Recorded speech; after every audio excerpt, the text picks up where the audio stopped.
కర్ణాటక, తెలంగాణ, ఏపీలో ఏపీకి కనీసం కాలు పెట్టేంత బలమైన ఉంది. కానీ తమిళనాడు, కేరళలో మాత్రం కాషాయ దళానికి ఎదురు దెబ్బలు తప్పడం లేదు. ఇప్పటికే తమిళనాడులో చావు తప్పి కన్నులొట్టబోతే కేరళలో ఇప్పుడు ఒకే ఒక్క సీటుతో పోరాటం చేస్తోంది. ఇంతకీ ఈ రెండు రాష్ట్రాల్లో కాషాయ దళం భవిష్యత్తు ఎలా ఉంది? భవిష్యత్తులో దక్షిణాదిన బీజేపీ జెండా ఎగురుతుందా?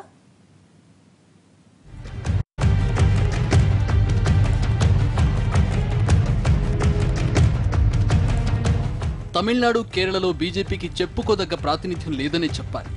దశాబ్దాల కిందట జరిగిన హిందీ వ్యతిరేక ఉద్యమంతో పాటు తమిళులు బీజేపీని కూడా ఉత్తరాది పార్టీగానే భావిస్తున్నారు.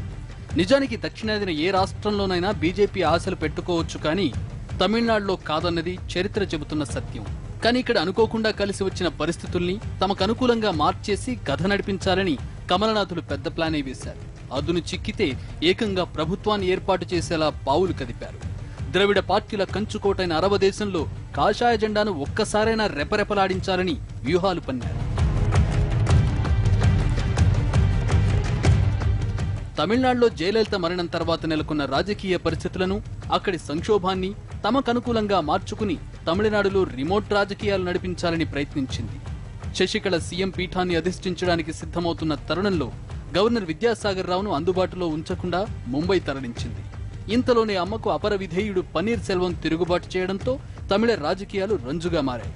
ఇంతలోనే కోర్టులు శశికళను దోషిగా తేల్చడం, అప్పటికే క్యాంపు రాజకీయాలతో అన్నాడీఎంకే తన నేతల్ని కాపాడుకోవడం అంతా రాజకీయ రణరంగాన్ని తలపించింది. మొత్తానికి పళనిస్వామి నేతృత్వంలో తమిళనాడులో మరోసారి అన్నాడీఎంకే ప్రభుత్వం ఏర్పాటు కావడంతో చేసేది లేక కాషాయ పార్టీ వెనుదిరగాల్సి వచ్చింది.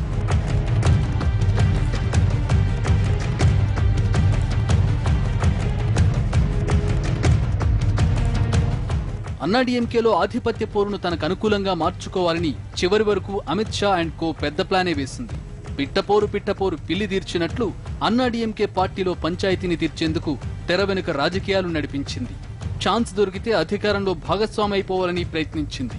ఆ మేరకు పార్టీని కూడా వ్యూహాత్మకంగా చీల్చింది. కానీ అనుకున్నంతగా ముక్కలు చేయడంలో ఫెయిల్ అయింది. మొత్తానికి పళనిస్వామి వర్గం సీఎం అయ్యే క్రమంలో కూడా అసెంబ్లీలో డీఎంకేతో రాజకీయ పావులు కదిపింది.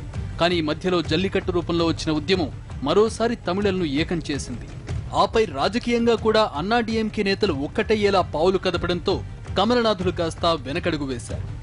తమిళనాట ఇప్పుడు పాగా వేస్తే దక్షిణాదిన భవిష్యత్తుకు ఏమాత్రం ఢోకా ఉండదన్నది బీజేపీ పెద్దల ఆలోచన. ఆ రాజకీయ దూరదృష్టి బాగానే ఉన్నా అవకాశాలు మాత్రం అనుకూలంగా లేవనే చెప్పాలి. ఎందుకంటే ప్రస్తుతానికి అన్నాడీఎంకే, డీఎంకేలు నాయకత్వ లోపంతో బాధపడుతున్నా భవిష్యత్తులో బీజేపీ అడుగు పెట్టడానికి రజనీకాంత్ అడ్డుగోడలా మారే ప్రమాదముంది.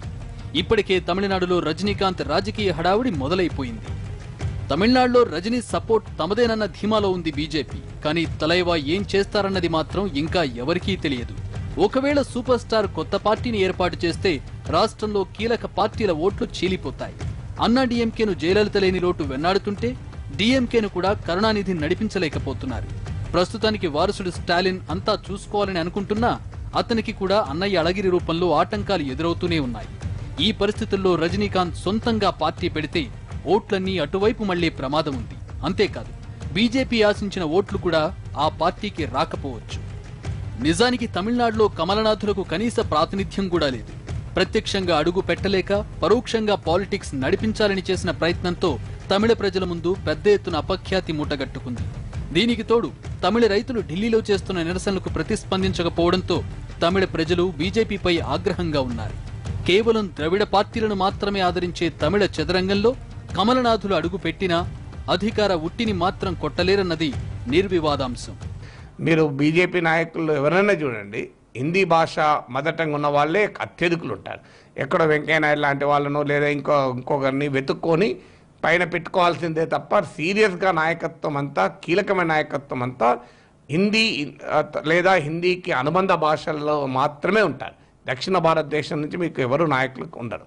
అందువల్ల దక్షిణ భారతదేశంలో ఒక కర్ణాటక మినహా ఇంకా ఎక్కడా కూడా బలమైనటువంటి ఫోర్స్గా బీజేపీ ఎమర్జ్ కాలేదు. తమిళనాడుతో పాటు కేరళలో కూడా కమలనాథులు గడ్డు పరిస్థితులే ఎదుర్కొంటున్నారు.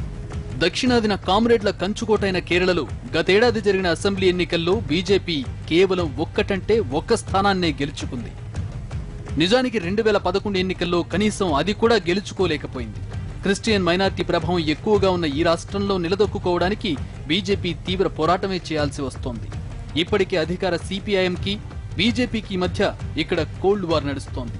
పైగా సీఎం పినరై విజయన్ కూడా కమలనాథుల మీద కన్నెర్ర చేస్తూనే ఉన్నారు.